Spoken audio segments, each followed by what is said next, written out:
might love him, but either way, he's made it here, and he's ready to make his mark once again. Let's see if the Soniqs can take down Team 1 in this matchup, as we're going live now on the console. It's Team 1 with Alamau, one of the most loved new faces inside of Rainbow Six Siege, up against the Soniqs in the polarizing super. Going to be a good time, folks, and let's jump right into it, shall we? Team 1 will be taking away Thermite to start us off. Thermite Band being the quintessential pick for a lot of attacks, especially those that are leaning into the basement garage side of things. So generally speaking, that's going to cause quite a bit of uncomfortability for the Soniqs and force them out of that. Soniqs with an interesting choice there because they often rely on Nomad for their anti-roam and just a large part of what they tend to build up. So that's kind of surprising to see them taking it out. Also remember, though, that the Soniqs really do like Gridlock as well. They are not afraid to play her when it comes to this map, so that's more than likely in part because of that. Also, I really like this Thermite ban just because Thermite is the hard breach that has smokes. So what they're doing is they're taking that away from the Soniqs and forcing them to play something else that has smokes because Team 1 likes Twitch. Quite a bit of comfortability for the Soniqs to go back onto the Nomad ban for just a second with their Lion picks as well. We haven't seen that as much as of late, but that is an option if they need it. Valkyrie and Mira being pretty much expected bans here. No real huge surprises for either one of those. Mira, again, has that universal useful utility across most of these sites. The Mira windows themselves just really hard to deal with, and it's much better to just ban them out. Valkyrie cameras, well, those can be thrown pretty much anywhere on the map with the amount of windows that are available. So once again, just another factor that the Soniqs do not want to have to, or excuse me, Team 1 do not want to have to deal with inside of this matchup. All right, already loving the operator lineup that we're getting here from the Soniqs. Zero coming in yet again here for them on their consulate. That's to be expected. A 6-pick off of the lane over towards Ash, so just a little eyebrow sweat there for Team 1. They're just trying to figure out what hard breach or what extra utility they necessarily need in order to try and handle this. And Rexen is definitely one of the options here that could bring in Habana and try and abuse some hatches and some longer range things. But that's the beauty of both of these hard breachers in comparison to Thermite. Yes, he does have the smokes and he's able to make some pretty big damn holes. But besides that, everyone else is range. Hard breach minus, obviously. I want to say Mozzie, I meant Mav. Okay. So here for the M got stuck for a second. We're getting a lot of ops now, you know, so the names can get a little overwhelming sometimes. We're over 50 now. We're like 52, huh? 52 or 53, somewhere around there. I lost count, to be honest. We'll figure it out later. Either way, we've got Team 1 on the defense. They're going to be going for their first floor hold to start things out. We do have the extended bunker being set up on the inside of that bathroom on the first floor right now, being locked down for the most part as well, but still giving a lot of options for Lagonis or whoever will be playing on the inside of this in the round itself to try and prevent the piano take, and as well a capability to immediately get aggressive upon any lobby take, which is the usual go-to for attacking teams against this site. Let's see what the Soniqs are going to show us, though. They've just spawned out a few seconds ago. Going to be a few moments before we see them take any serious map control, but Kanzen already repelling quickly up to the admin repel, and probably won't be alone there. There's not a lot of resistance at the moment from Team 1, but they can't just hop right in. There are players still nearby, so they'll have to more than likely wait for an opportunity before trying to take that control if it is their intended target. To see what Team 1 wants to do with this. In the previous matchup on console, they had a lot of difficulty up against BDS, especially when the map control came in early for BDS, as they were able to break down a lot of these walls, create a lot of crossfires, and just make life overall difficult for Team 1. And we'll have to see if that's going to change up here. Maybe some more aggression from Team 1 to handle these early engagements and try and put Soniqs on their back foot, but we'll have to see how it progresses further. So far, though, they've started things off on the east side and progressed forward. Rexen going to be assisting this from the suicide balcony. Repel as they begin to break up this side of the map. They want to make sure that there's no access to any of these stairwells, as they've got plenty of info around this area. Very, very slow process here. Like you said, though, plenty of intel coming in because of the Argus cams that Yeti deployed for himself. Specifically, this circle desk player is going to be the main focus for Rexen or anyone else that might be on fragging duty right now. The problem for Rexen, though, he won't get a clean shot onto this player, and I believe that player just escaped down to the basement anyway. Another benefit of these Argus cams you're seeing as well is that if they are going to be placed inside of a destructible wall, you can also see both sides of that wall presenting even more intelligence to that camera as well. Despite the info that's seemingly going Sonic's way, though, they're slowly inching their way into the map, but no real progress on getting any damage against the Team 1 roster. That's still going to take a little bit more effort. That's a stark difference to what we had seen previously from BDS. Yes, it was still kind of a slower pace, but a lot of the picks started to come a lot earlier on. Not so far for the Soniqs. Still working through this map, haven't been able to find their mark just yet. Only some damage off onto Levy, but they have plenty of map control here to start attempting case plans at a moment's notice. But still have to worry about possible upstairs player here inside a projector that we could see go for that hatch. That was something that was a bane of Team 1's existence when it came down to consulate inside our previous matchup. We'll see if they're cognizant of the situation, at least for the Soniqs' sake.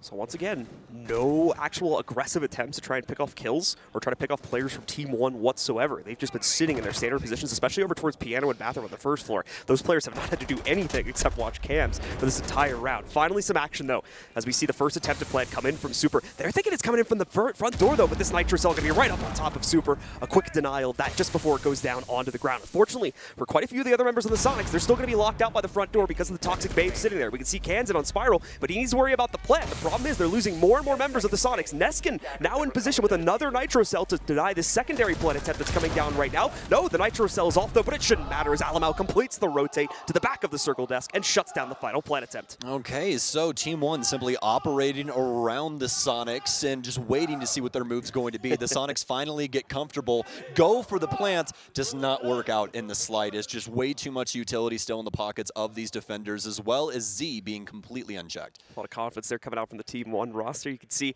they felt confident in themselves that they've been able to work past that somewhat tricky execute from the Sonics. A little bit hard to read exactly what they were doing because things were so quiet up until those final few seconds, but as soon as they get a lock on the situation, it's a very, very quick transition for them to start flanking out all of those pushes and making sure that Sonics cannot gain an inch in that push situation. Yeah, in those last 20 seconds in my head, I was just like, somebody turn the elevator music back on, please. Like, this is this is just taking a little while, man. We got to do something here, but, you know, Sonic's still able to get the map control. That was the most important part, and obviously attempting to put that case down. They did everything right there. The only thing, obviously, being the big factor is not being aware of what was going on with the hatches and the plays from down low. If that actually, you know, was checked, then the Sonics more than likely walk away with a round there. They had so much map control centralized around this spiral staircase. Yeah, unfortunately, just a few pieces of utility left unaccounted for. Did not believe that they were going to become an issue for them on the execute, and as a result of them not forcing anything out of the Team 1 roster earlier in that round, it was fully ready to be deployed against them, and unfortunately was the main thing that stopped the execute there. A little bit of a different take this time, going to be coming in from Team 1, obviously, as they'll be shifting the site over towards the split site now, so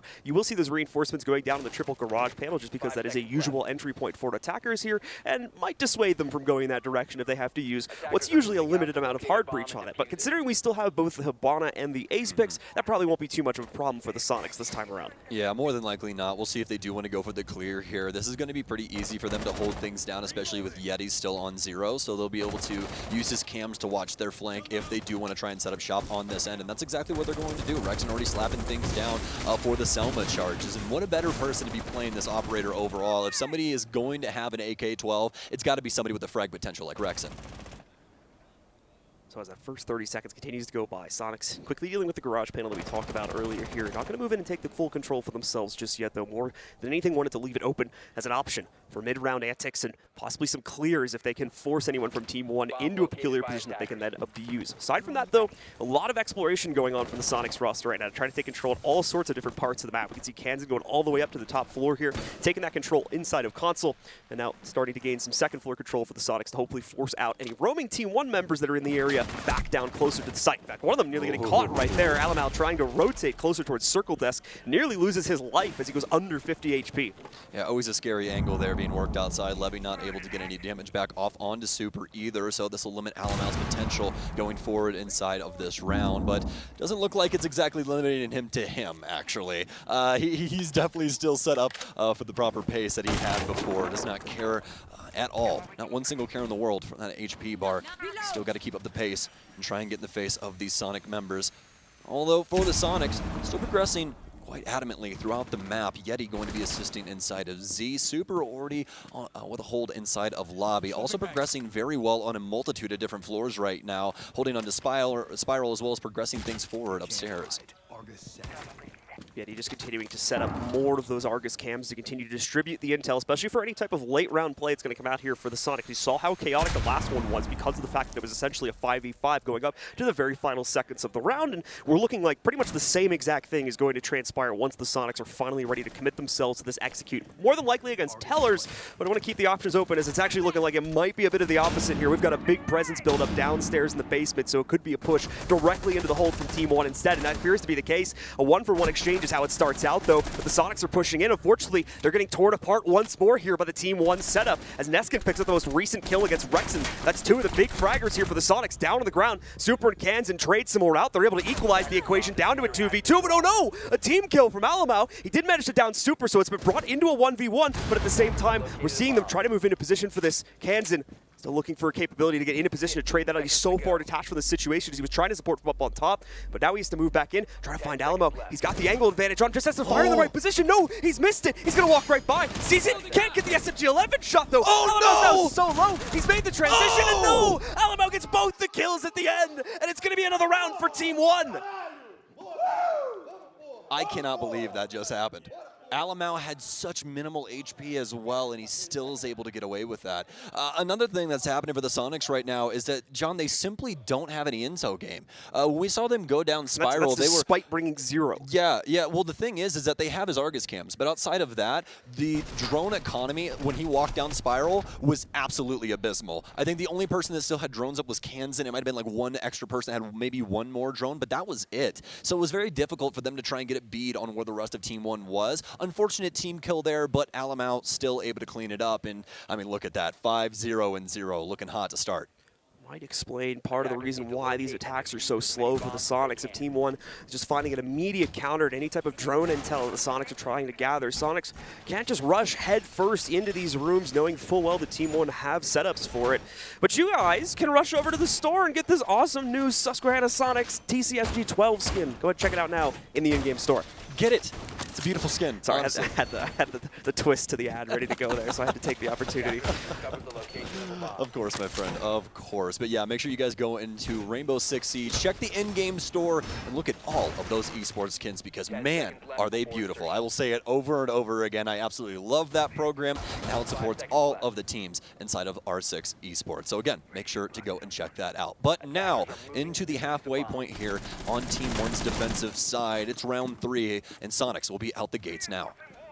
Let's see what the Sonics will do. Maybe they'll bring a different flair this time. Maybe a bit more aggression, try to get in the faces of Team 1. It's been a very slow and measured approach so far from this attacking roster.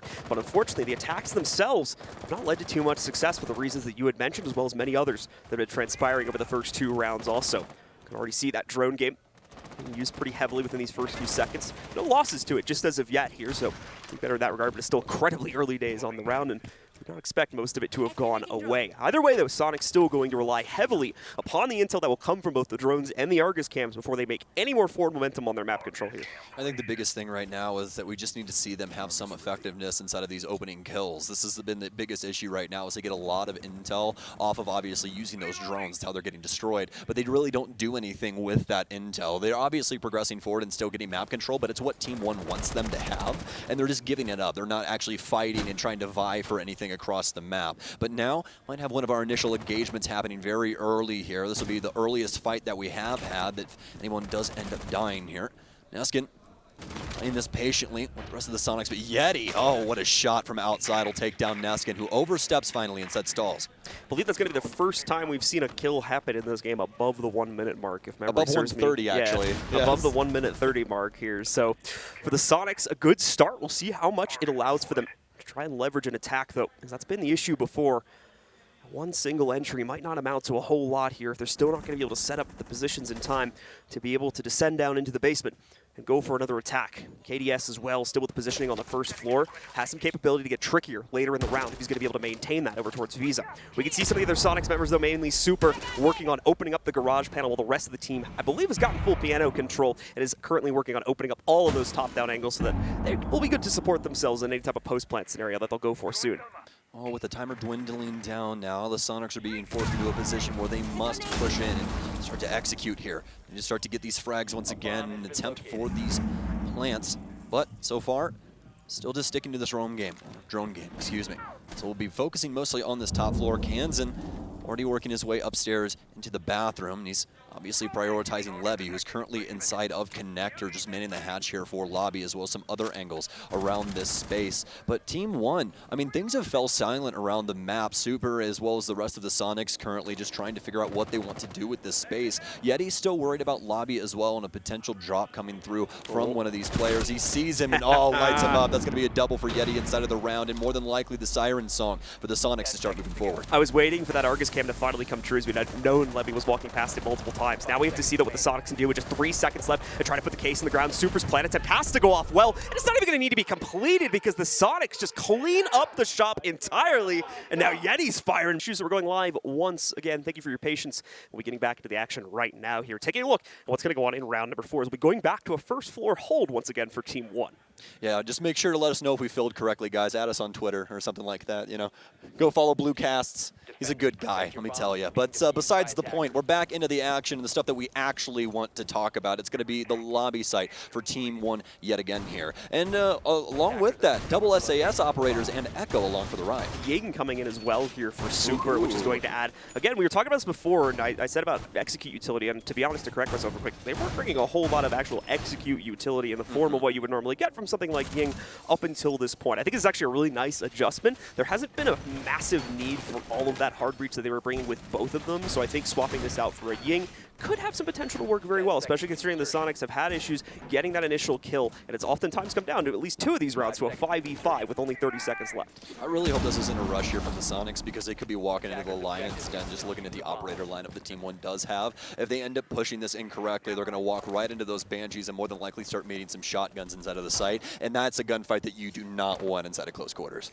Well, let's see here what exactly the Sonics are going to work towards. So far, it's looking pretty standard for what they've already done in the previous rounds. Kanzen just investigating the admin area, more likely going to chuck a drone in there. Gryxr looks like he already has to explore, make sure there isn't any type of setup from Team 1. The same thing will be explored over towards the projector room where Alamau is currently hiding out, and at that point, we'll be free to allow the Sonics players to start taking that little bit of control, as we're already seeing on the inside of Visa, but admin is also going to be taken here by Kanzen relatively quickly. Okay, well, the Sonics, the basics here. Default strategy, pushing in from the east, start clearing things out top.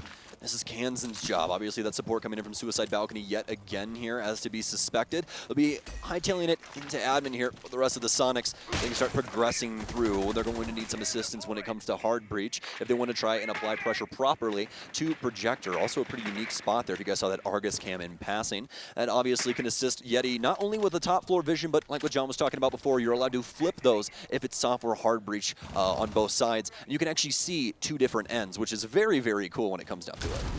So for Team 1 here, once again, continuing to wait out the time. They have not been directly pressured in any huge extent yet, but that is going to start to change over these next few seconds. We can see right there, Alamau being the first one forced out of position, he believing that the projector spot up on the second floor going to be a little bit too hot to hold on to, and probably a correct assumption. You've got Vending slowly being taken over by the Sonics right now, as well as a player that was outside on the balcony, so couldn't have been a more appropriate time to fall back after wasting a good minute or so and getting the intel, at least in little form that he did about the admin push. Man, this is like the 4D chess of Rainbow Six right now. Nobody wants to try and make a mistake here. It's a very technical game. Yeah, it's right like I hate to use like chess references, but it's just basically like pawn pushing all the way, and then like it's setting things up towards mid. But finally, we have somebody pop off, and it's going to be Kanzen getting the first frag upstairs as he'll take down KDS. Sonics continuing their run on first kills. Your second round in a row, they've been able to get it for themselves. Obviously, still happening a little bit late into the round, but once again, that's a primer to make the actual execute a little bit more forgivable if they end up in a trade spree, trying to push their way in at the final sequence, which is looking more and more likely. But at the same time,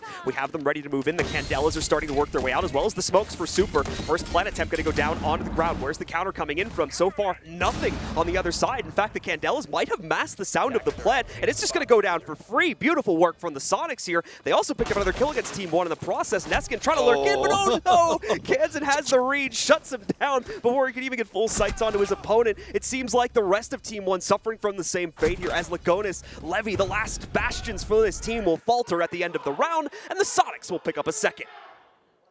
Man, the energy in this room right now, it is incredible. I cannot wait for the next round that Team 1 wins. I don't know if you guys can hear them through our microphones, but it is very, very loud in this room whenever these rounds end. So, but either way, the Sonics looking extremely solid when it comes down to it. They're handling map control very well, and they're also applying the pressure properly to Team 1. The biggest thing inside of these last 2 rounds has obviously been the picks. They've been able to actually secure these, picks initially and actually transition that into a better second half of the round, and it's been extremely extremely consistent thus far.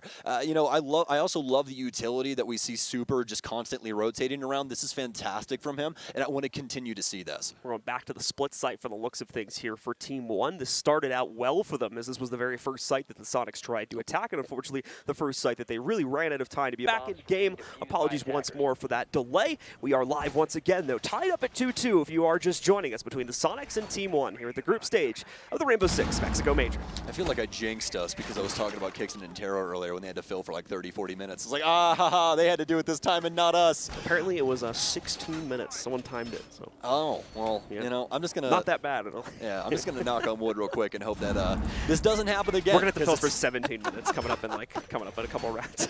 Well, guys, just remember it's my fault, okay? Just remember that one. But either way, though, we're waiting for round 5 to start here, folks, as we're almost through the prep phase. Again, it's going to be the split site. We've talked to you guys about the Team 1 lineup, but just for those of you that stepped away during the tech pause, well, first things first, welcome back. Secondly, split site, and we got some unique things going on here with Team 1, especially with Lagonis currently inside of Circle, but I'm assuming that he's more than likely going to dip out. Hell of a shot there from Alamau. He'll take down Kanzen to start us off. We can see their Team 1 trying to get a little bit more aggressive here now. They were holding themselves back. They were playing into standard positions at the beginning of the round previously, trying to wait out and see what the Sonics will do. But now that the Sonics are becoming a bit of an issue and really starting to control the extended game here for Team 1, they're going to try to get some of that back with the aggression. It's worked out well. Obviously, they attempted for 2 of those, but just the one against Kanzen is going to be enough. That removes a massive amount of soft destruction from the attacking roster as well. And that's going to hurt, considering this is more than likely a process what the Sonics would normally go about is just slowly clearing out from top to bottom. They might do things a little bit differently here now because they've lost Kanzen. We can see a quick opening on the garage panels once again, and they've got a stack ready to move in. I'm curious if they're going to follow through with this, as they've also got yellow stairs pressure going down to the basement. All right, well, Rexen's going to end up having to burn another some. The other one didn't end up breaching correctly. It looks like it got the soft part of the wall, but not the hard part of the wall. But either way, they'll be able to at least get inside of the garage, and that's the most important aspect of this. When it comes to transitioning further, he's more than likely only going to need one Selma if it comes down to even using his hard breach. Usually this is just trying to push through and deal some damage. Candela's out now, and Neskin and the rest of Team 1 prepared for this push down low. Super swinging on through, but where's the rest of Team 1 at? Well, there's Neskin. He'll take down Gryxr, as it seems like they're manning the door right now. Neskin 3 fires, takes down Yeti. Super finally with some frags though. Can he get the second one? He cannot. It's a triple for Neskin. He'll pull out the secondary pistol as well to try and take out Rexen, who's the last remaining member, but that AK-12 is singing its song as it'll take down 2. Big problem here for Rexen. Now he has cleared out the basement defenses, but the case is down in the middle of the archives. He has to transition over to it, not get caught by either KDS or Alamau sitting upstairs. He succeeded in task number 1 here. Going to throw drones out so that his teammates can make callouts for him as well. And there goes the plant going down to the ground. Nitro right on top of it. It's not going to succeed in taking him down, but it does get him off the plant. Resetting that 7-second timer once again. Going for it once more, but here comes the impact. The pressure rolling out against him. He's not ready for it as KDS is able to take him down, and Team 1 finally pick up another round for themselves. Fantastic stuff there from Team 1, and yeah, it's what we thought it was going to be. It's a Candela push downstairs. They're able to get a couple of frags, but the biggest thing is most of those frags coming from Super. Not able to really get anything else done across the board. Yeti and Rexen getting taken out very, very early there, and obviously that initial pick happening from Alamau as well, so it was just the dagger right to the heart from the jump. All right, well, a very back-and-forth half between these two teams. A bit streaky, obviously, as we've seen Team 1 pick up 2, the Sonics pick up 2, and now Team 1 has finally fired back on the round that the Sonics tried to get a bit more aggressive after falling victim to an early spawn peak here. Very curious to see how this final round is going to go. Could dictate a lot for what we see going into the second half. We're going to get a 6 pick here out of the Team 1 roster as they'll bring an Echo into the fold instead of a Cade for this final defense on the basement. Very slow moving in between these two, all except for round 5 where they ramped it up, got on the accelerator, started to push back against the Sonics offense. It's a very strong start there for Team 1 that transitioned beautifully into what Sonics had planned for that lower execute that they were able to handle with flying colors. Either way though, Team 1 back downstairs will be holding onto the basement for their final sight of their defensive side. It's a pretty unique setup overall. Obviously the Echo, the big standout here. We don't get to see him too often anymore, but a lot of teams starting to adopt him back in simply because of the overall potentness of those yokai drones.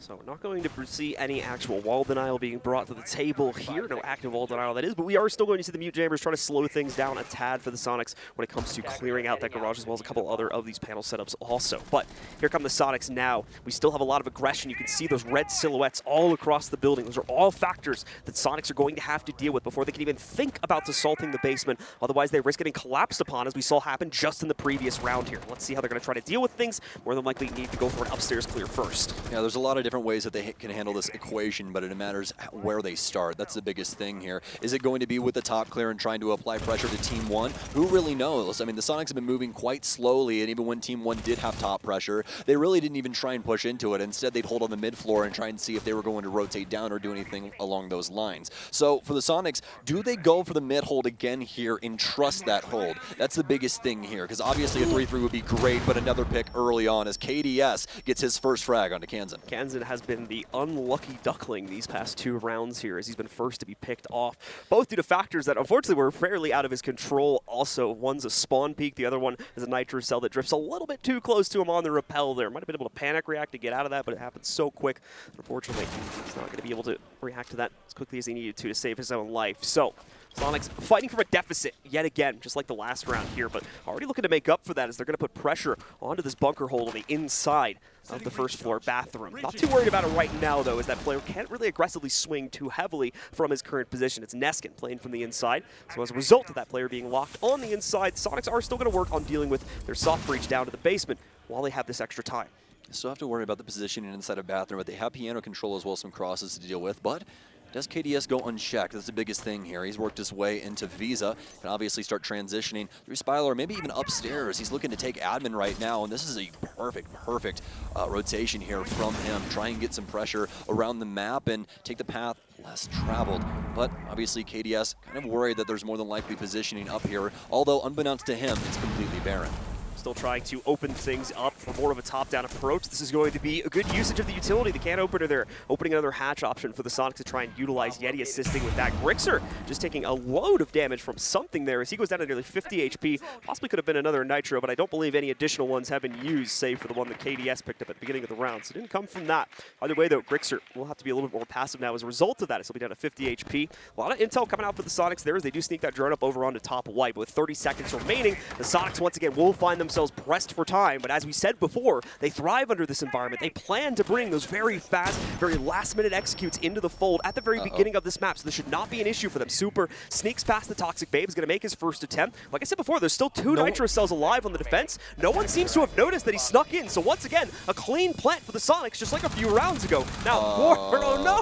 Supr also can't be isolated out so easily. The job is at least done after a bit of a delay there. Lagonis comes in for the assist, but now Sonics have all their post-plant positions set up for themselves. Team 1 have to fight back against that, and it's not going to be an easy task as we see Rexen clean up Levy for the first kill for the Sonics inside of this round. Yeti picking up yet another one. Finally, a trade comes in from Alamo, but it's instantly responded to here. KDS, one of the last ones alive, and the site scratched that. It's just Lagonis now as he tries to take the fight to the Sonics, but it's not going to work out. The Sonics take it instead, and they take the lead at halftime. The LMG for Gryxr. Way too much ammo on that thing to try and get him low, and plays the situation perfectly. Love the stuff there from the Sonics. And Team 1, I mean, oh honey, what are you doing? Nobody's going to go and check the box? Just kind of a missight from them. But either way, though, very, very well done from the Sonics. It was really going to be the only opportunity that they had there as the time was getting very, very low. So Supr just made the call and was like, hey, we got to get this case down. Yeah, not the only time that happened inside of the half as well. For those who remember the first time they picked up Ying, the Candelas were used to mask another plant attempt that also went off without any disruption from the Sonics there. So that's 2 times in the half. They're able to completely sneak the planet against the Team 1 defense there. Costing them at least 2 of these rounds, putting us at a 3-3 scoreline. Obviously, the sides have now flipped. Team 1 is on the attack this time, so let's see how their entry and the rest of their attack game is going to possibly allow them to stay in this game or sink out against the Sonics here. They're going to be able to excel now from the defensive half. All right, well, only seen the ugly head of Twitch rearing once again here. So it's exactly what we talked about inside of the ban phase. They're going to take away Thermite to limit the smokes, and then they're going to take Twitch for their own smoke game, as well as obviously Latam and the F2 go hand in hand extremely well. So would not expect anything else from them. The biggest things here, though, obviously being the singular hard breach. Obviously, though, Levy can take secondary hard breach on 0, so they'll still have an opportunity to pop some hatches if Lagonis goes down early. 5 seconds to go. Let's see how this will all pan out here as the Sonics complete their final steps to prepare themselves for the assault from Team 1. We did see Kanzen bringing the Cade into the fold this time, and I believe he's trying to set up a nice little hiding spot for one of his Electric Claws now to be able to reinforce the hatches, at least the middle one. It looks like it's going to hit there. make sure to get all of those locked up. And as you were talking about, pretty unique spot over there as well to lock up the bathroom hatch with that. But either way, though, Soniqs going to be going for the extended hold here, stretching their limbs out towards the sky. Sky being obviously the top floor, and a multitude of people up here, actually. I believe there's 2 to 3 bodies off of sight around this area, but actually the Soniqs more focused on the west, or the east side, excuse me, than the west. Team 1 starting to work their way in. The Soniqs just patiently awaiting for that aggression to start swinging its way toward their own roster here. A very slow approach as well being taken by Team 1 inside of the first minute of the round. Very similar to some of the notes we were seeing from the Soniqs roster just inside of the previous half. As this team sitting outside, using most of the drone intel. And to be fair, they've lost a large amount of their drones already. 40% of them are gone this early on into the round there as they just try to get the initial intel and allow themselves in. And only just now they felt the confidence enough to swing into yellow and take some of that initial control. While there's still at least 2 players from the Soniqs sitting up here on the second floor looking to contest that. And you can tell how worried both of these teams are about this initial pick, because it's mostly been the the call sign of who's going to win the round. And so far, so good for both of these teams. We're about halfway through as the map control goes back and forth, and just simply bartering for it at this moment in time. Do not want to give up too much here. Although the Soniqs, once again, going to be holding down and extend a hold, but more towards projector to the east rather than the west.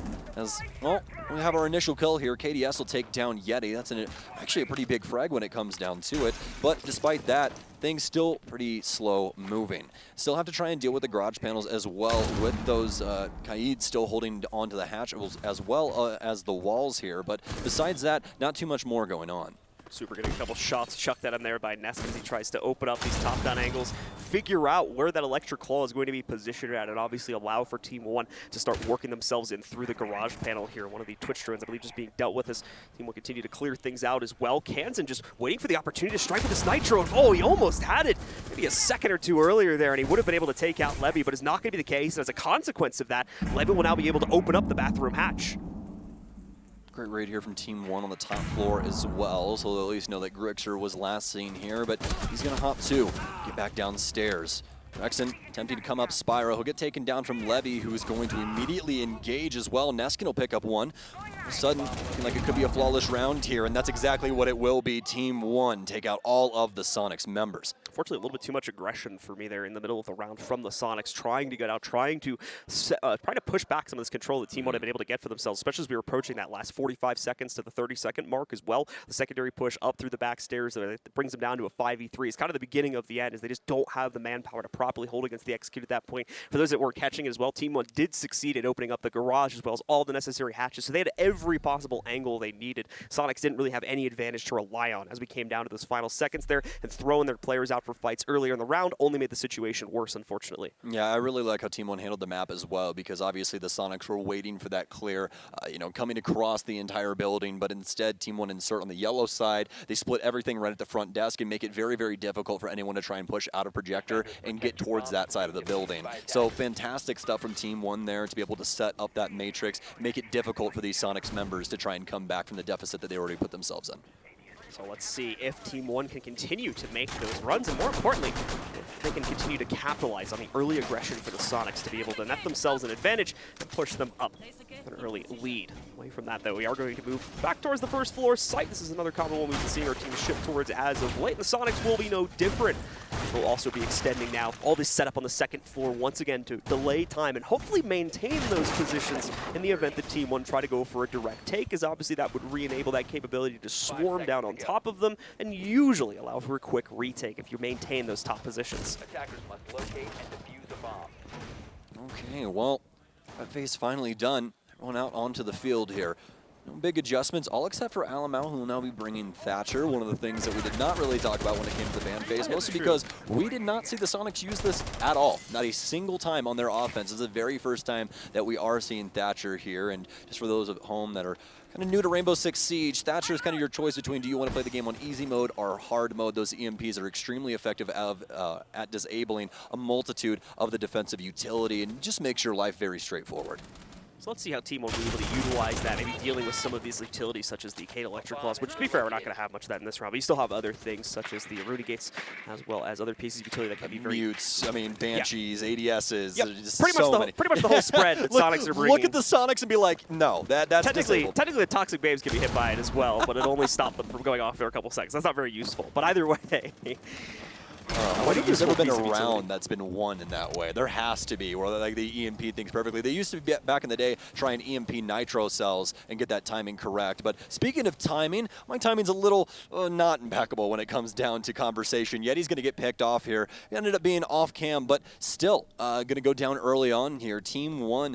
Really solid beginnings to these last handful of rounds. They're just being very patient with this entry game. Yeah, the timeline proceeding pretty much exactly how round number 7 went. Right around the 2-minute to a minute 45-second mark after a long period of waiting this out and probably a large loss of drones. And actually, I'll correct myself, they have saved every single drone so far for Team 1. They're able to isolate out a single member of the Sonics and set up a 5v4 advantage. Now, here's the question. Does Sonics double down on that? Try to send another player out like we can see Rexen in a position to do so, and they do. And this time it works. Gryxr able to find an engagement against Neskin, taking him down and re-equalizing the fight into a 4v4. Now things get a little crazy. Team 1 have to figure out how to make up for that advantage, as well as still gain the large majority of the control they need inside of this map to make it work. The good news is we are attacking the we are attacking the first floor site, so you can go directly in through the front door. But if that entire upstairs roam is going to be left undealt with, that'll be a messy attack to say the least. Yeah, this is starting to look like a callback of round 3 here, where we saw some very aggressive plays from the Sonics going into the basement. Plan attempts now starting here for Team 1. We'll bait out the first one here, but oh my goodness, he's going to lose his life inside of grass. Levy with a very nice shot. Lagonis, though, he's going to have to back off yet again here, down to 25 HP. This is going to be a big problem for him, trying to go for this plant yet again. Supr still has 2 of these Toxic Babes as well, so it's going to be a lot of damage that he will have to deal with. And on very minimal time here, Team 1 have got to get something done. Gryxr still spinning around the map, as well as the rest of the Sonics as they're trying to figure out map control and figure out the space that they can try and abuse to handle the Team 1 members. They've actually adjusted themselves upstairs into projector, but now the bulletproof camera reading things out. Gryxr with a freebie here. There's no cross set up anymore. Levy's going to have to try and get the refrag. He'll finally be able to do so, but Supr, being the last remaining member, he'll at least know where the positioning is. He gets the first one. Can he get the second? He can! And Supr able to get it done for the Sonics. That's another big clutch coming out for the Sonics right there. It's Supr as well, running up right around the back of Team 1. I'm so surprised they didn't have anybody watching that angle right there. Where did the Visa player go?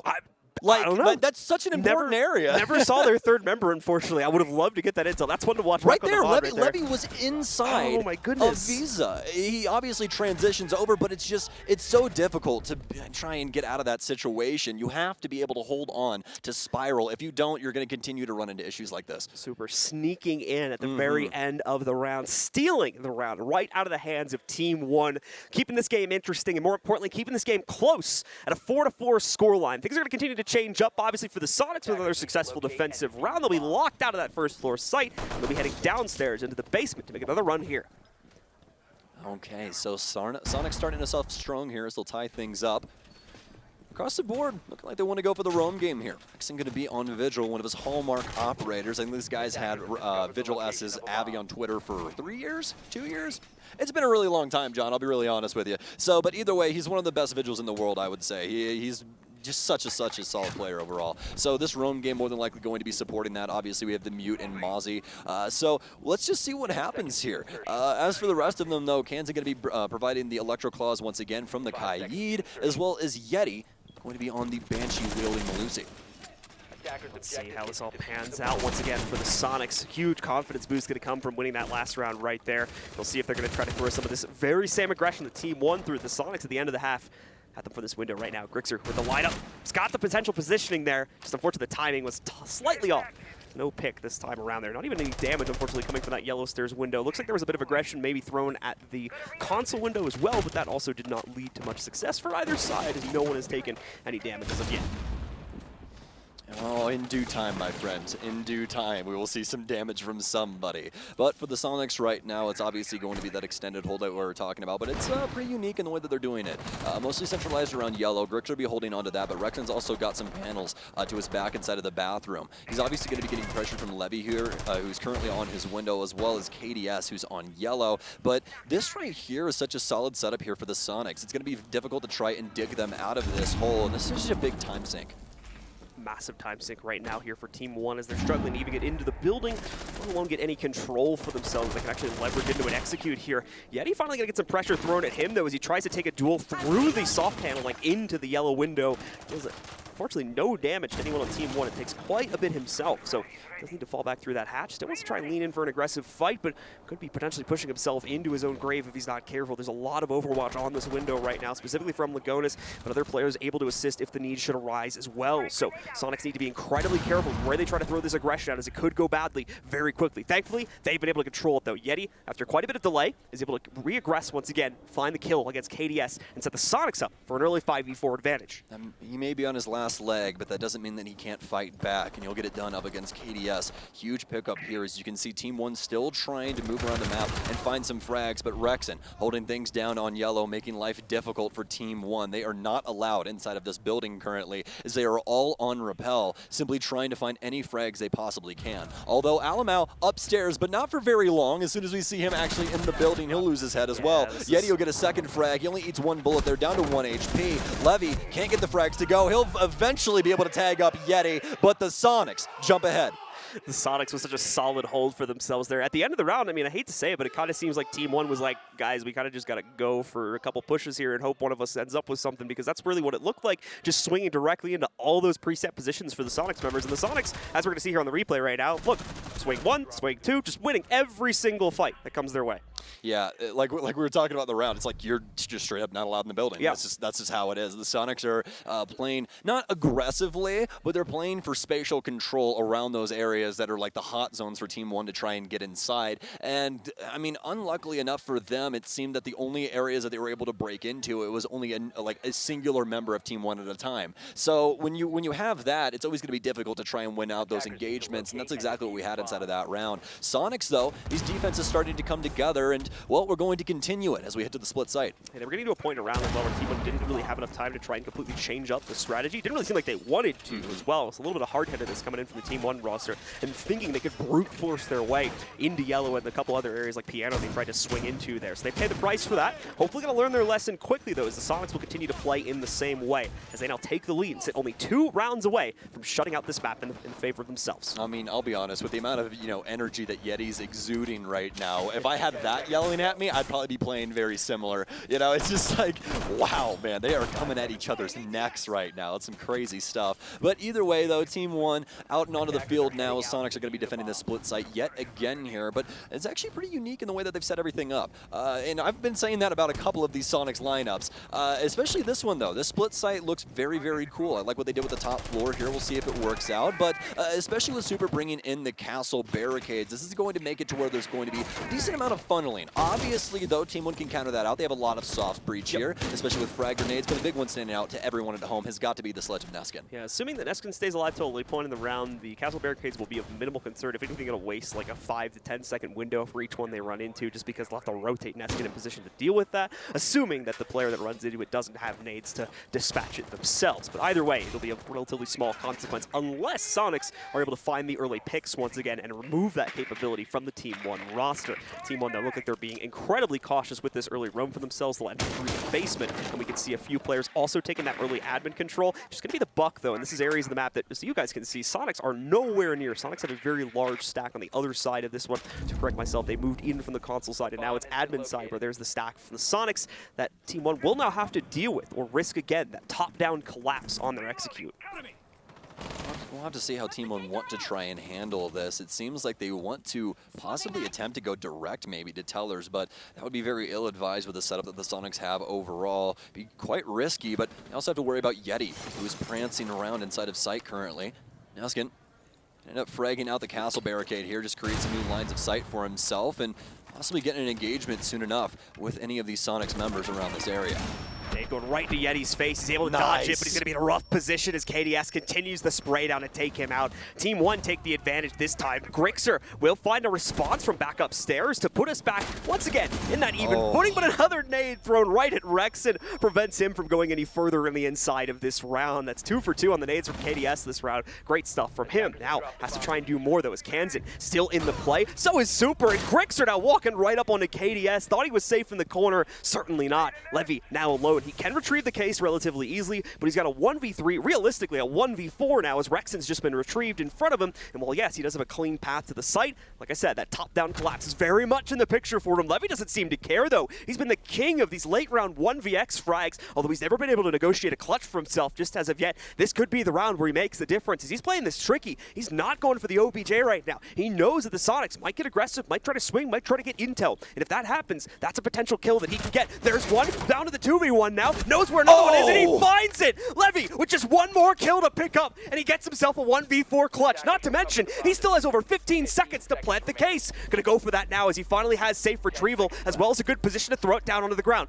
The first attempt being made, mind you, Rexen is incredibly low as well. He'll have heard that drop. Rexen gonna be smart though, won't commit, but Levy will! However, Rexen shuts it down, and the Sonics take a very, very close one. Rexen baits him with the oldest trick in the book. He drops the hatch and just simply waits for the push. Fantastic from Rexen there, especially after the almost blunder from the defense.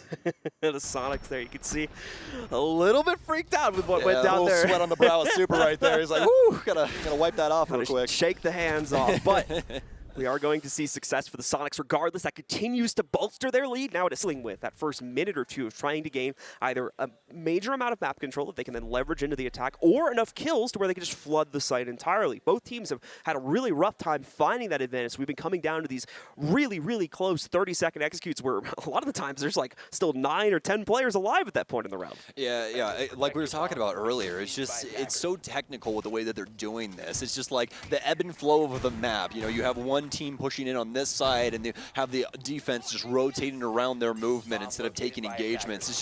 It's very, very interesting to see, to say the least. But either way, we're down to our possibly last round here, if the Sonics have anything to say about it. As for the offensive Team 1, they haven't changed things up too much. Alamau still going to be on the Thatcher. Levy still rocking 0 as well.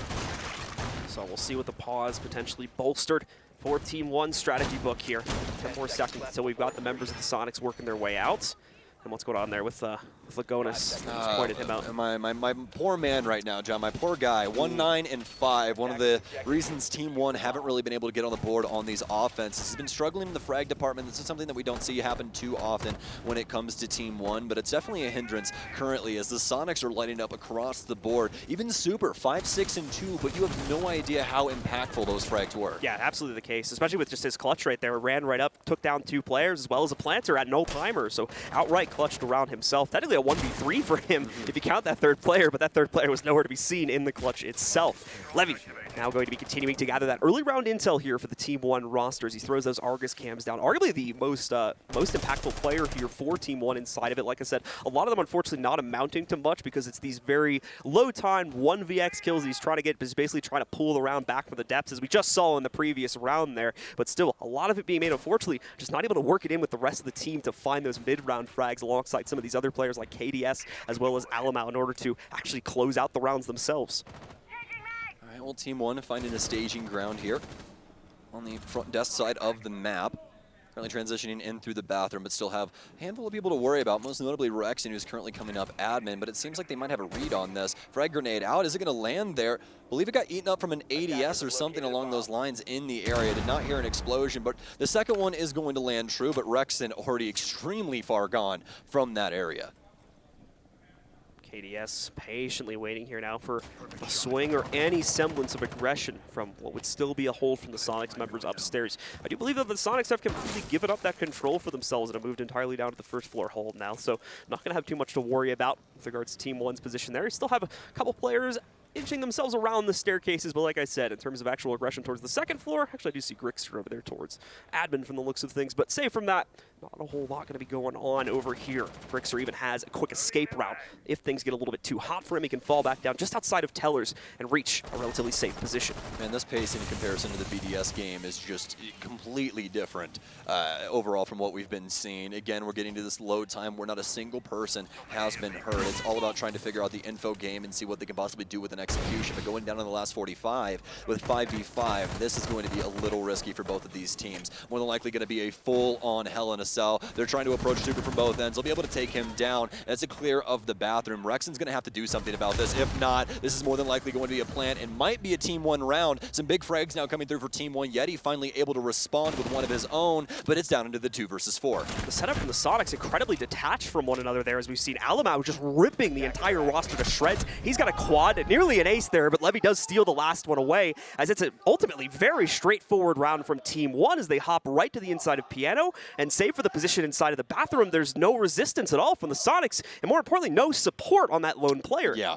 They basically just abandoned Super inside of sight. And on top of that, they simply let everybody else just walk into the 2 doors. That's extremely, extremely big, especially when you're talking about 2 people that just repelled inside. It's not like there wasn't any audio. They didn't crouch walk into the building. They legitimately swung in through windows and pushed you. So for the Sonics to not respond to that, that's just very sad at the end of the day. But either way, though, they still have an opportunity here to prevent overtime, sorry. But Rexen, more than likely going to be at the helm of this one, as we've seen his vigil play have quite a bit of impact throughout this. Certainly the case. We're going to see a quick switch from Lagonis. Those will be moving back over towards the ace. Nothing earth-shattering or game-changing here in reality, but just for you guys that are keeping notes at home, we have changed up the hard breach once again to make things a little bit more simple for Lagonis. Hopefully re-enable his capability to frag it a little bit. He is still struggling in that department at 1 and 9 right now, but some of the other members have certainly made up for that in huge dividends. This will be the final round of... What's up? I was going to say, yeah, especially Alamau. Yep. That guy has just, he has hit his hot streak, let me tell you. So, last round of regulation, the final opportunity for the Sonics to shut this down inside of our normal round timer. If not, we'll be tied up at 6-6 with Team 1 taking control of this round. We'll go for 3 more rounds to find our true winner of this matchup and who will be getting the lion's share of the points out of this one. Man, I just cannot get over the fact of how grueling this match is. Really, I know we talked about it a little bit earlier, but we are really stressing both these teams out. This is a great match. Grinding it out, man. I mean, this one map legitimately feels like 2 maps. At this point, it's really, really crazy, you know, the way that this has been progressing so far. But either way, though, once again, Team 1 with an opportunity here to force us into overtime. A little bit of a change up inside of the hard breach. Lagonis will be on ace for this one. Obviously, the secondary hard breach still available for Levy, so they'll be able to handle the hatches easily enough. Selma's down as they'll begin breaking things up around the area, and well, also a nitro cell, I believe, going wide next to the black car for some odd reason. With that utility chucked out. Still plenty more nitros to be used by the Sonics roster. If you check the left side of your screen there, you can see they brought 4 of them to the party this time. So still 3 more to be used at some later point in the round. Team 1 going to continue to weigh their aggression towards the yellow stairs, though. They've got drone intel on Gryxr, and he realizes it, so he's going to shift back towards the connector here. Hopefully a safer position, but oh no, those missed shots. Saving his own life if he kept running right inside of projector itself. Might have just ended his own life. That nitro going to be a little bit too close, unfortunately, to the window, so the damage does not bloom outside in the way they needed to. And unfortunately, Gryxr has wasted too much time up here. Levy's been able to take full admin control, pushes right up in front of him, and takes him down. Actually, solid open here from Team 1. They'll get the first frag in less than 1 minute and 30 seconds. So solid start here. Great handling of the situation as well. They were able to get all that information on Gryxr up top, and now this is fairly straightforward. Obviously, still have to worry about the possibility of some roamers around, and there is indeed some. It's going to be Yeti, currently inside of lobby, working the circle desk in a pretty ratty spot. We'll have to see if he does get droned out here, but Team 1 still have plenty of time to work the building. KDS going to be one of the first players to start moving downstairs, and he won't be alone, having support from at least one other member of his team. Another one still on Repel, I believe, helping out with that as well. Going to be able to find the position of Yeti, so he'll have to panic and rotate as well. This is actually how they got that first pick against Gryxr, forcing him into an awkward situation, forcing him into a fight where eventually he was overwhelmed by another player that he couldn't account for. Not going to happen this time with Yeti, though. He just safely falls back to Tellers. KDS actually thinks that he fell back down towards Spiral there, so tries to chuck the nade into account for that, but that's going to be way off base, unfortunately. So actual damage will come out from that piece of utility. Regardless, though, Team 1, you might be thinking to yourself that they're taking their jolly old time with this right now, but you definitely want to use the whole breadth of time. And Team 1 have a lot of excess right now as a result of getting that first kill against Gryxr and not seeing a whole lot of aggression from the Sonics since then. So Team 1 are double and triple checking everything before they commit themselves to the basement. You can't exactly blame them either. This is to get them into OT, and they want to make sure that they measure twice before they cut once. Although for the Sonics, starting to be some of the audibles called inside of the mid-round that we're now used to seeing. Super, some pretty unique positioning right next to White Van. Oh. He won't win the initial engagement, though. Alamo gets him. Lagonis also starting to plant things. The Sonics have to jump into this. Otherwise, this is looking like overtime. Yeti Not able to stop anything, neither is Rexen. The case will eventually go down, and the inevitability of OT starting to squeeze around the Sonics. Finally, somebody's able to fire back, and it's Rexen with a double. He'll take down 2, launches into the 2v2 with some great post-plant positioning from Team 1. Lagonis might need to clutch this one out if Neskin fails. Only 1 kill so far in this game. He won't even have to kill both of them, just has to prevent the counter defuse, which will be coming up in just a moment here. But Rexen still needs to deal with Neskin first, who holds the position up on top on the inside of the bathroom. They need to focus on this, but they don't have time to do so. You can already see downstairs trying to move Kanzen in a position to get on the counter defuse. He needs to start it right now. Oh! He got the kill in time, but no time left. The round goes to Team 1, and we're going to be going to overtime. That's so very unfortunate. Kanzen hit that shot at the very last second. Oh, so very unlucky, but we're going into overtime between these two. We're not done just yet. About them in the pregame, and that's going to be coming mainly from Gryxr as well as Rexen as they lead the charge for their team currently. But we're tied up. The Sonics will be able to maintain their defensive side start, meaning they also get to play it for the additional round at the end as well, should Team 1 be able to trade things out against them here. All right, well, let's see what the Sonics want to do with this setup for Lobby. So they want to try and throw any curveballs at Team 1. They're going to be bringing a Rooney along for the ride. So this is going to make the window play a little less potent for Team 1, obviously with throwables and their ability to get into the building depending on how the situation breaks down. But from the Sonics, it's still looking like more of the same and what we had the last time. It's going to be this top hold, prioritizing projector, and trying to prevent plants from going down inside of Lobby. The Sonics had a really solid grasp of things, I think, towards the end of their defensive half, so I'm not going to expect much changes here unless things go drastically wrong inside of this opening round. Now, that's not to say things were perfect. We did see a few issues, specifically the one hold downstairs for themselves there, as they kind of left Super out to dry in the open, and everybody else was still upstairs, from what I remember, inside of that round. But either way, a relatively solid half put up by them, and they're going to continue to perform in the same way, looking for that 7th round to put them one more round closer to trying to close out again, as they'll have to push themselves that one extra round further now, as unfortunately they missed out on their chance during regulation. Slow days, though, for Team 1, as we've come to expect over the previous attacking rounds from them. Similarly to the Sonics, they do not want to step too far forward into the Sonics territory and make the same mistakes that we're seeing made inside of regulation, so they're going to continue to approach this round with a relatively slow pace as well. Well, slow and steady does win the race, but if you're both doing it, then somebody has to win out of those two. So we'll see who it's going to be. The Sonics still with solid pacing. They've been able to hold back Team 1 in a lot of different instances and make their life very difficult, especially for the opening frag game. But especially inside of these last rounds, Team 1 have finally been able to get that back online, and it's been difficult for the Sonics to try and fight that. Especially inside of that last round, I feel like there was a lot of opportunity there for them to try and make something happen, but just simply could not get it done. Now we sit here in OT, where they're going to have to try and win out 2 rounds. Obviously, this is going to be a best of 3 rounds. In case you guys were wondering, it's going to be the first person to 8. So either way, Yeti still going to be holding things down upstairs inside a projector. We're about halfway through this round, so the delay has already been quite solid. Team 1 have not really gotten themselves into the building, but we're now starting to get the bigger picture across the way, as it looks like they've actually gotten in on the admin side.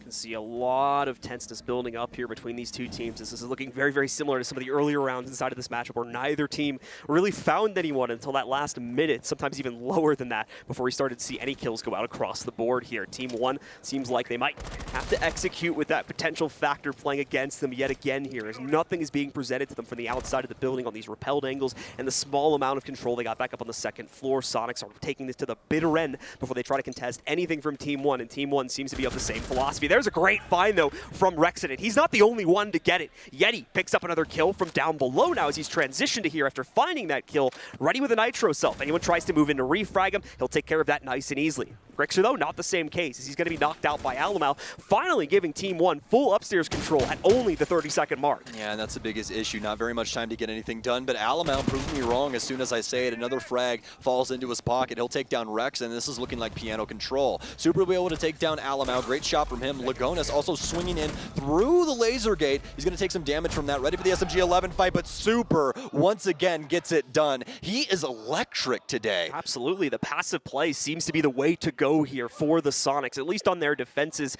as unfortunately without any sort of aggressive swings or any just plays in general for Team 1 to try to catch and capitalize on, they too, like I said at the pregame, are struggling to find that opening pick, are worried about taking risks to move in towards the enemy territory and potentially lose a player to go down into a 4v5 or even further of a deficit here. That hesitation, that uncertainty is costing them too much time and allowing for Soniqs to absolutely crunch with their setup, even getting aggressive there in those final 30 to 40 seconds. The swing, I believe, from Rexen there inside of Piano specifically to start things out. Yeti did something similar on top of that little side corner hatch in the main lobby. So really good work coming out from the Soniqs there to change things up at the last minute to throw Team 1 off yet again. Yeah, that pacing switch, just a burst to speed really quick and just dash right past Team 1. Fantastic. But either way, Team 1 still have an opportunity here to keep themselves inside of this game. And I just want to toss it back to this as well. I was talking to Jesse earlier as well as Alamau as we were kind of gathered around a laptop watching the SSG game up against Furia. And if you guys haven't seen that, you need to go see that game. Fantastic stuff. I'm not going to talk about spoilers, but that's besides the point. We were talking to Alamau about this game, and he was like, yeah, the BDS game was hard, but I think the Soniqs is going to be a little bit easier for us. And,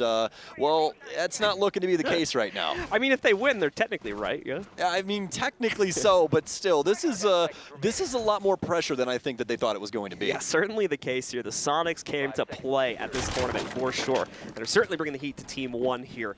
Once again, putting the Soniqs on their third match point that they had for themselves here now, if you consider the two back when it was starting at 6-4. For Team 1, of course, they'll now need to get the response here and now, tie us up once again at 7-7 if they want any hope of winning this game. If not, they'll go to the Soniqs at 8-6 here. Let's see, though, what the opening control from the Soniqs is going to look like. They had a lot of these very same issues that Team 1 was struggling with trying to get either that opening control or that opening pick.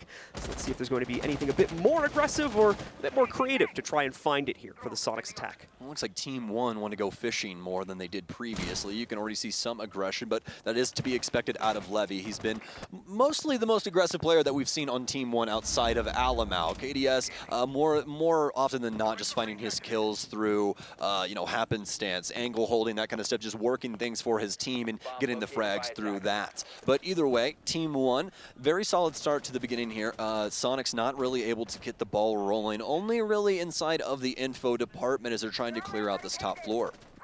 So a minute gone by from the round, not a whole lot transpiring just as of yet. You can see Team 1, specifically Levy, continuing to hold on to these window angles to look for any sort of opportunity to catch a lurking member from the Soniqs roster. But so far, no success in that, and it's going to be Rexen instead to strike first, catching Levy after he spends a little bit too much time adventuring around the map looking for picks. Not enough time defending himself. Yes, indeed, my friend. And looks like we will have the Soniqs jump ahead here right now, but doesn't mean that things can't go awry later on. We've seen the Soniqs take quite some time when it comes down to execute, and I'm assuming that this is going to be no different. We do have Super on the Ying, though, so this could make for a pretty interesting round overall, and as well as Alamau with some solid positioning currently inside of Connector, who could play spoils to this entire situation if given the proper circumstances. Super, though, with the drone down low, he'll be able to at least look into what's happening with the pulse downstairs. Alamau finally striking true as he'll take down Rexen up top. Still a minute left on the clock here, so Soniqs won't be panicking and trying to force things out just as of yet, but there's still a lot of issues, specifically upstairs, the team are going to have to deal with, most notably being Alamau, who just took down Rexen there, and as well as continuing to hold presence on the second floor. Alamau's smart about this too. He knows they're going to throw pressure at him just a few moments after he's picked up that kill, but look at this now. The Soniqs going to try to deal with both problems at once as they just drop down the back corner hatch. Yeti as well dealing with the first resistance to it, but both Lagonis and Alamau striking back. However, after everything and the dust settles, it's enough control for Soniqs to at least make a plan attempt. Here comes KDS as well as Alamau, though, on the rotate from back upstairs. They're going to try to move in. They won't be able to stop the plant. That's going to go down on the ground, but they might be able to catch some of these members of the Soniqs before they can get to safe positions. And we're going to see examples of that now. Alamau trying to strike first, but can't find anything. Can't get an open angle for himself. The sledge trying to work its way through here. Alamau just taking one down for free. Kanzen doesn't seem to be aware that he's that deep in the site already, so now it all falls to Yeti here. He's got to find both KDS. There's the first one as he takes him out. Alamau now needs to go hunting in the 1v1. He's only got about 13 seconds to get this kill as well. Nearly had it right there as some damage goes on to Yeti, but can he convert the kill? Yes, he will be able to do it, and with an excess of 10 seconds, this counter defuse will go through. Team 1 will pick up a 7th, and we go to the 15th and final round of the match. Down to the 1v1, and Yeti, all that talking mess this entire game, not able to close it out. And Alamau, I don't know if you guys can hear it, he's just letting him know right now. This has been such an intense game in between these two. And it all comes down to this, John. Soniqs, Team 1, Consulate, one round to rule them all. Who will get it done? what a better way to settle this matchup than to go the full distance of it. These two teams have been having such a epic battle between each other over these last, bringing a lot of variety to the table, specifically on their attacks as well. They're not a very easy team to predict, in my opinion, based on what we're seeing in this map on their attacks, and that's making for some really interesting siege. Unfortunately for Team 1, though, it's also making for some very difficult to read siege, and has led to more than one lost round inside of this matchup. But no more rounds to be lost. This is it. This is the final one for both of these teams, so let's see if the Sonics can excel on defense once again, or Team 1 will win an attack to push them over the edge. Oh, well, it all comes down to this, folks. Would you have it any other way? Personally, I would not, but I'm sure that somebody else will contradict me. Despite that, though, Super and the rest of the Sonics and ready, prepared for what's going on right now. Back to the castle setup. They're going to be holding down things on tellers. Overall, though, this setup the last time worked with flying colors, especially the top end, where we ended up seeing, I believe, Rexen, or actually, no, I believe it was the Gryxr the last time. Yep. Ended up getting quite a few frags up here and made it just difficult for Team 1's life. That's going to be the same play once again here for the Sonics. As you said, it worked with flying colors. There's no reason for them to change this up. So once again, heavy emphasis on the admin hold. That will leave, assuming they're still going to stack it as heavily as they were previously, and it does currently look like they are, that does obviously leave the first floor as well as the basement a little bit exposed, and that's what Team 1 tried to capitalize on. They tried to go directly for it and ignore the hold upstairs, but they paid the price for it. So let's see if they're going to try the same thing again, or if they'll take that extra time to try and clear out the admin hold. I'm expecting to clear, to be completely honest with you, simply because of what we have seen throughout this game thus far. No really unchecked boxes when it comes down to it. A lot of these teams, or both of these teams, mostly clearing the entirety of the map, and then that really being the deciding factor on how the execute goes, especially early on where we saw a lot of simply just waltzing around each other and not a lot of gunfights. Obviously, that's changed up quite a bit from what we had seen previously, as well, these scoreboards have been lit up since then. So, but for now, Team 1 still going to be clearing things out. They'll start on the console side as you begin breaking up this top floor. See Neskin searching for a head. You guys can see the silhouette just on the other side, but I believe that player is in a relatively safe position. Yeah, it's going to be Gryxr behind a whole other soft wall, as well as the long desk that sits through that window he was spamming. So no real risk for him right there, but later on in the round, when we actually start to see a bit of admin control being taken, that could start to change up. We need to see if, like I said in the early round here, if Team 1 even wants to go for that, though, as they're still putting a lot of emphasis on just getting first floor control, with only really Alamau's keeping eyes on the admin play. And that's for the roof as well, so that's a very, very passive position he's taken. We're not even really able to do anything from it right now, more than anything just helping out with the drone game, and in a standby position to assist at some point soon here. Yeah, Alamau with 18 frags right now as well, lighting up the scoreboard, and that's all from playing Thatcher mostly on offense. His defensive roam game as well has been extremely solid and really been putting Team 1 in the best way, or the best light he possibly can. But now KDS, oh my goodness, he's going to end up getting caught out inside of sight from behind Rexen.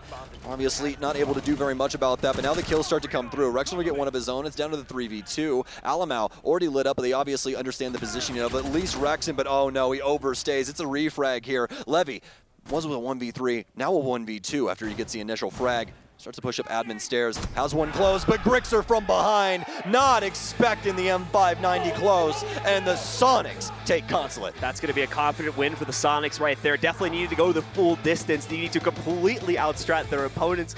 Many adjustments over the course of the matchup, but they get the job done, going all the way to round 15 to do it, and what an effort.